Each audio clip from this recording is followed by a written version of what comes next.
Have you spoken with David since the big day? I talked to him last night. Yeah, What's his reaction? he felt really good. I mean, he more importantly than all the storylines and publicity yesterday is just at his core. He feels like he's doing something impactful for a place that he loves and for a place that really, in so many ways, launched his life journey and professional journey. And that's truly one of the most rewarding aspects of this, is just knowing that David feels wonderful about the impact he's having. Travis, when you got here, got the job, did you have any idea? I mean, you knew the name, you knew he cared about the place, but did you have any idea that this kind of a partnership would kind of flourish and that he would be such an important part of the future of your vision and all of those things? Would have guessed he was going to have a lot Sure. to say about Sure. some things, certainly, in terms of being the lead namesake gift 4 years prior to my arrival. So obviously I knew that history well and was optimistic. But one of the things I've really appreciated about him is he's let this be a natural progression. And sometimes those of us on our side want to rush or skip a step or two. Sure. But one of the things about Dave, he's so thoughtful. He's wanted to see other people step up and be part of it. And that wasn't some leverage play. That was just him saying, hey, I hope others are going to rise to the challenge. And of course, it's been pretty well documented that a lot of other wonderful Jayhawks have stepped up. And I think that's motivated and inspired him even more to do something of the magnitude in which he's doing it. So it's been fun. I think back to the first visit that I had with him down there in Austin, all the way to these recent moments where we're all kind of celebrating together. I'm thankful and fortunate to be able to call him a really good friend, a mentor in a lot of ways, and he's been that for any of us who've had a chance to get to know him. Travis, 9 days out. You excited to see that stadium? I can't believe it's 9 days. Monday this week is the first time I was able to say, hey, next week. And I had to catch myself, almost like I might have keeled over or something. Like next week we're playing football in the new booth. And so I haven't been over here this week because I've been on the road. You can tell we're about ready to play some football in there. You're seeing some of those really nitty gritty details coming together. You're seeing people cleaning and getting the shine back on it. It'll be surreal for sure, but we're almost ready. Travis, kind of going with that, have you talked to the networks about showcasing the booth and games and stuff like that? Yeah, they'll be great. I mean, they're excited. They've understood. Obviously, in their space, it's not very often they're able to showcase, feature what, at least in our regard, is 2/3 of a brand new stadium. Yeah. So they've got the pre-advanced packages. They'll come in and take the cuts. As you know, we're broadcasting facing the Old East. Mm-hmm. And I actually kind of like that. I kind of like this notion of we're remembering where we've been. And in a lot of ways, we're still reminding ourselves that we've got work to do. I mean, none of us are taking the foot off the gas just because of this Mr. Booth's incredible gift and that announcement, or the city municipal step that took place Tuesday night. I mean, there's still work to be done, and I think that reminder will be good for us all fall. What was the process like of determining, whether it was with David Booth himself or on your guys' behalf, how much of that $300 million would go toward phase two and how much you guys would retain? Yeah, I think that was a part of the journey of, hey, let's make sure we have a pretty clear picture before we try and get any of the specifics outlined, and certainly before we announce anything, right? And in that case, David knew enough, because we kept him really informed on the objectives of finishing the funding for phase one and then the need for phase two. And so it was really a mutual thing. We could both all, Chancellor, myself, Dan Martin from KU Endowment, could pretty easily understand that 75 was the right balance of moving us forward with the project, one, which we all were committed to doing, to not cutting corners on this next phase, which is really important to us, but also this notion that there's still some work to do in fundraising.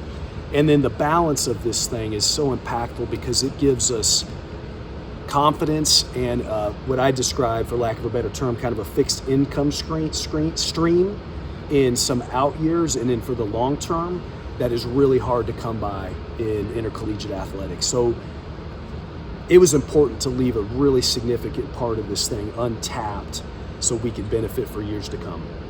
You alluded to it on Twitter. Tuesday night was also a big night. Yeah. Just what can you say about the support that continues to come from the community, the city, allowing $75 million to be well spent? Proud of our community. I mean, this is a great community. This is a lot of smart people who know the balance of retaining what makes Lawrence unique and special to all of us, but also the lens of what is progressive, what's going to drive new impact, in this case, economic impact far beyond KU. And I'm really pleased that they did what we hoped they would do. I think it says a lot about the education process and KU's transparency, quite frankly, about, hey, what kind of impact this would have. And I think it certainly indicates that we, without question, reached across the aisle and are finding ways through this agreement to really drive direct impact to Lawrence. Not just projected economic impact, but the other things that are in that agreement are very real, and they're indicative of KU's desire to make Lawrence a better place. With the stadium, is there anything you used to attend as a fan? Is there anything that on Saturday you're really looking forward to kind of walking in? I don't. Truthfully, I don't know where to start. I mean, I want to be able to watch everybody from Mr. Booth come in there to the hundreds and probably thousands of people that I don't know come and enter their seat for the first time. So I'm looking forward to those kinds of moments, just to maybe hide around a corner and observe that, see people go in through the concourses, get to their seat, whether it be on that view level up top or anywhere in between. I'm excited to be in the premium spaces. And then, hey, maybe gets lost at times. I can't wait to watch our guys come out of that tunnel. Knowing it to me is going to be a really tangible reminder of how far we've come in this football program. And you could draw a parallel. We used to come out of a locker room that was awkwardly 40 yards away from the playing surface, and we'd have to organize cattle guards and figure out how to block pedestrian fan traffic to get the guys on the field. And maybe that was indicative of where the program was. And I think this experience for this team coming from this tunnel and the technology, the things that are going to be happening as they enter that stadium is indicative of where the program's at today. When we toured it, you talked about how you were excited about the bowl seats too becoming viable again, sitting in those seats a long ways away from the field and everything, and squaring that off, and how those are actually viable seats. You can make the case there's good of an experience and vantage point as any. I think you can make the case about every different location, every different premium space. I think they're all elite.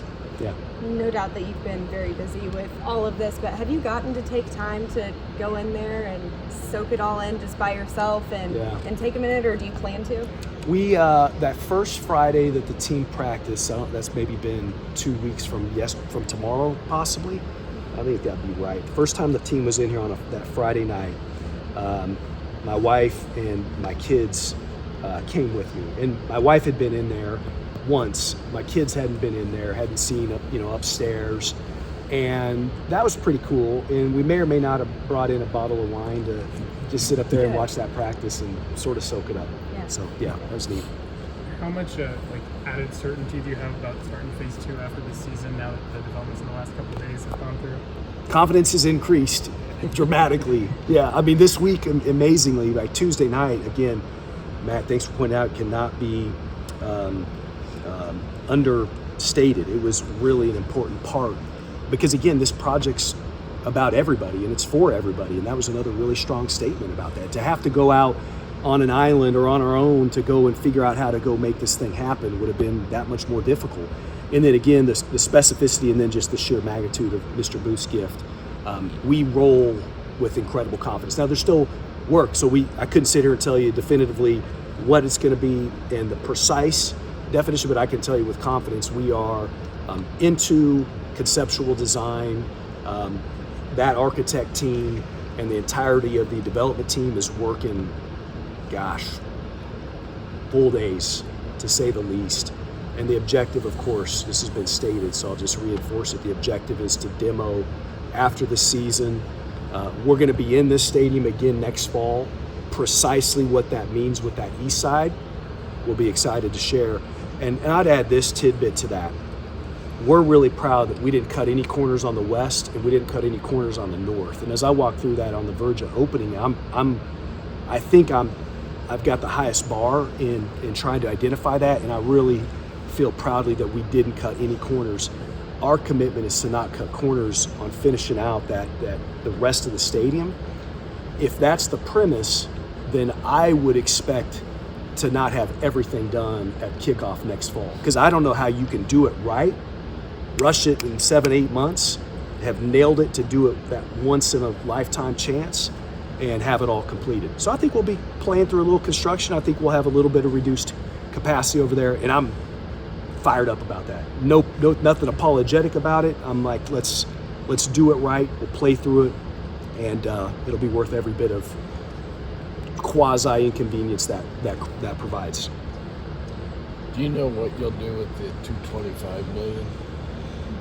'Cause he's given one of the great things again about Mr. Booth is, his trust in our vision and his clear understanding that we can't forecast everything. So, for instance, a year ago, we thought maybe this rev share dynamic and the House settlement would get us to the point we're at today, but we didn't know that definitively. So if we couldn't forecast a year, frankly, we shouldn't assume we can forecast 3 or 4 or 5 in college athletics. So it is unrestricted in nature, and we're excited to know that it's going to provide what I describe as differentiating resources in a climate where everybody's fighting and scratching to be competitive in the field of programs. Could it assist in making sure we're as competitive as possible in rev share? It surely could. Could it contribute to something that I don't even know today how to predict? It could do that too. And again, just understanding this has middle and really long-term impacts.